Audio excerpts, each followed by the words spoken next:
മോൻ കുറേ ദിവസം കൊണ്ട് പറയുന്നുണ്ടായിരുന്നു കേട്ടോ ബീച്ചിൽ പോകണമെന്ന്. അങ്ങനെ അവനെ കൊണ്ട് ബീച്ചിൽ പോകാൻ ഇറങ്ങിയതാണ്. അവനെ അംഗനവാടി വിട്ടവൻ അംഗനവാടിയിൽ നിന്ന് വന്നു കഴിഞ്ഞാൽ കേട്ടോ പോണത്. ഞങ്ങൾ നേരെ ചായ കുടിക്കാനാട്ടോ പോയത്. അവിടുന്ന് ചായയും കുടിച്ചു, ഞാനൊരു മുട്ട ബജിയും ഒരു ഹോർലിക്സും കുടിച്ച് ഞങ്ങൾ നേരെ ബീച്ചിലോട്ടാണ് കേട്ടോ പോയത്. അവിടെ ബീച്ചിൻ്റെ അടുത്ത് തന്നെ സീ ലോഞ്ചിലോട്ടാണ് പോയത്. അവിടെ കുറച്ചധികം നേരം ഇരുന്ന് കേട്ടോ.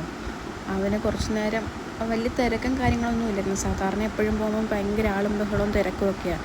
ഇന്ന് വെള്ളിയാഴ്ച ആയതുകൊണ്ടാണോന്ന് അറിയാമല്ലോ, വലിയ തിരക്കൊന്നും ഇല്ലായിരുന്നു. പിന്നെ അവനവിടെ കുറേ നേരം ഓടിക്കളിച്ചു കേട്ടോ. എന്നെ ഒരുപാട് ഇട്ട് ഓടിച്ചു. മണ്ണിലൊക്കെ കുറേ നേരം കളിച്ച് അങ്ങനെ കുറച്ച് നേരം ഇരുന്ന് കഴിഞ്ഞപ്പോഴത്തേക്കും നല്ല മഴക്കാറുണ്ടായിരുന്നു കേട്ടോ. ഞങ്ങൾ സ്കൂട്ടറിലും കൂടെ പോയത് കൊണ്ട് പിള്ളേർ നനയില്ലെന്ന് പറഞ്ഞിട്ട് ഞങ്ങൾ പെട്ടെന്ന് ഇങ്ങനെ പോകുന്നു. വീട്ടിൽ വന്നു കഴിഞ്ഞപ്പോഴത്തേക്ക് എനിക്കൊരു കൊറിയർ ഉണ്ടായിരുന്നു. എന്നാന്ന് എനിക്കറിയാമായിരുന്നു.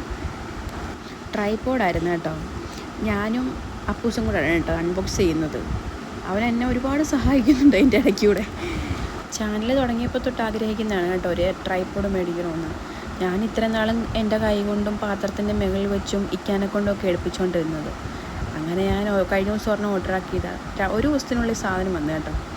പിന്നെ അപ്പൂസിൻ്റെ സഹായം പോരെന്ന് തോന്നിയപ്പോഴത്തേക്കും മൂത്തയാൾ വന്നു കേട്ടോ, അവനോട് സഹായിച്ച് തരാമെന്നും പറഞ്ഞു. അങ്ങനെ ഞങ്ങൾ 3 പേരും കൂടെ കേട്ടോ അൺബോക്സ് ചെയ്തത്. നല്ല ക്വാളിറ്റി ഉണ്ട് കേട്ടോ. അലൂമിനിയാണ് മെറ്റീരിയൽ.